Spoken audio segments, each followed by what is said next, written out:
ನಿಮ್ಮ ಪಕ್ಷದಲ್ಲಿರ್ತಕ್ಕಂಥ ಎಲ್ಲ ಗೊಂದಲಗಳಿಗೆ ಏನೋ ಕಡೆ ಬಿಡುತ್ತೆ ಸರ್. ಸಿಎಂ ಬದಲಾವಣೆ, ಕೆಪಿಸಿಸಿ ಅಧ್ಯಕ್ಷ ಬದಲಾವಣೆ ಎಲ್ಲ ತುಂಬಾ ಗೊಂದಲ ಇದೆ.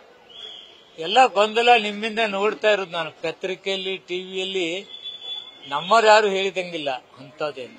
ಅಂತದೇನು ಹೇಳಿದ್ರೆ ಹೇಳಿ. ಗೊಂದಲ ಏನಿದೆ? ಅವ್ರವ್ರ ಅಭಿಪ್ರಾಯ ವ್ಯಕ್ತಪಡಿಸಕ್ ಸ್ವಾತಂತ್ರ್ಯ ಇಲ್ಲ. ಇದು ಗೊಂದಲ ಯಾಕೆ ಕ್ರಿಯೇಟ್ ಮಾಡ್ತೀರಿ?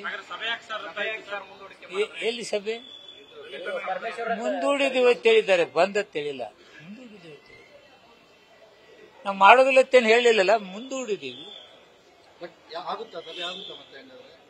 ಅರೆ ಮುಂದೂಡಿದ ನಂತರ ಸಭೆ ಆಗತ್ತೆ. ಸಭೆನೇ ಮಾಡೋದಿಲ್ಲ ಅಂತೇನು ಹೇಳಿಲ್ಲಲ್ಲ, ಮುಂದೂಡಿದೀವಿ, ಸಭೆ ಆಗತ್ತೆ. ಕೆಲವು ಶಾಸಕರು ಹೇಳ್ತಾ ಇದ್ದಾರೆ ಸರ್, ಸಿದ್ದರಾಮಯ್ಯ ಡಿ.ಕೆ. ಶಿವಕುಮಾರ್ ಅವರು ಸಿಎಂ ಆಗ್ತಾರೆ ಇದೇ ಅವಧಿಯಲ್ಲಿ. ಒಬ್ಬೊಬ್ಬರವ್ರ ಅಭಿಪ್ರಾಯ. ಶಾಸಕಾಂಗ ಪಕ್ಷದಲ್ಲಿ ಹೇಳ್ತಿದ್ದೀನಿ, ಅದನ್ನ ಹೇಳಿದ್ ನಿಮಗೂ ತಿಳಿಸಿ.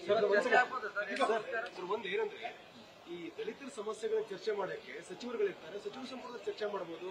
ಅವ್ರ ಇಲಾಖೆ ಸಂಬಂಧಪಟ್ಟಾಗೆ ಅವರ ಮಕ್ಕಳ ವಿಚಾರದ ಎಲ್ಲವೂ ಕೂಡ ಕ್ಯಾಬಿನೆಟ್ ಚರ್ಚೆ ಮಾಡಿ ಯಾಕೆ ಪ್ರತ್ಯೇಕ ಸಭೆ ಮಾಡಬೇಕು ಅಂತಕ್ಕಂಥ ಪ್ರಶ್ನೆ ಕುಮಾರಸ್ವಾಮಿ ಕೇಳ್ತಿದ್ದಾರೆ ಸರ್. ನೋಡಿ, ಎಲ್ಲ ಸಚಿವರು ಭಾಗಿಯಾಗ್ತಾರೆ, ಶಾಸಕರದು ಭಾಗಿಯಾಗೋದಿಲ್ಲ.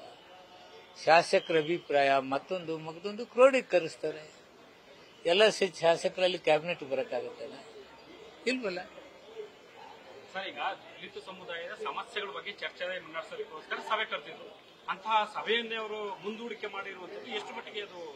ಎಲ್ಲಿ ಮುಂದೂಡಿದ್ರೆ ಎಲ್ಲಿ ಅಂತ ಸಾಕಷ್ಟು ಸಭೆಗಳು ಮುಂದೂಡ್ತೀವಿ, ಅದೇ ತಪ್ಪೇನಲ್ಲ. ಸರ್, ಈಗ ಗುತ್ತಿಗೆದಾರರು ಎಲ್ಲ 7 ಜನರು ಇವರಿಗೆ ಪತ್ರ ಬರೆದಿದ್ದಾರೆ, ನಮ್ಮನ್ನ ಸರಿಯಾಗಿ ನಡೆಸ್ಕೊತಾ ಇಲ್ಲ, ಬಾಕಿ ಹಣ ಬಿಡುಗಡೆ ಮಾಡ್ತಾರೆ. ಅದು ಹಿಂದಿನ ಸರ್ಕಾರ ಬಾಕಿ ಇಟ್ಟು ಹೋಗಿದೆ, ಅದು ಅಬ್ನಾರ್ಮಲ್. ಅವರಲ್ಲಿ ಹಣ ಇರ್ಲಾದೆ ಟೆಂಡರ್ ಕೊಟ್ಟು ಹೋಗಿದ್ದಾರೆ. ಅದನ್ನ ಸರಿ ಮಾಡ್ಲಿಕ್ಕೆ ಟೈಮ್ ಬೇಕಾಗ್ತದೆ, ಅದನ್ನ ನಾವು ಮಾಡ್ತಾ ಇದ್ದೀವಿ. ನ್ಯೂಸ್ ಫಸ್ಟ್, ನಿರ್ಭೀತಿಯಿಂದ ನಿಮ್ಮ ಪರವಾಗಿ.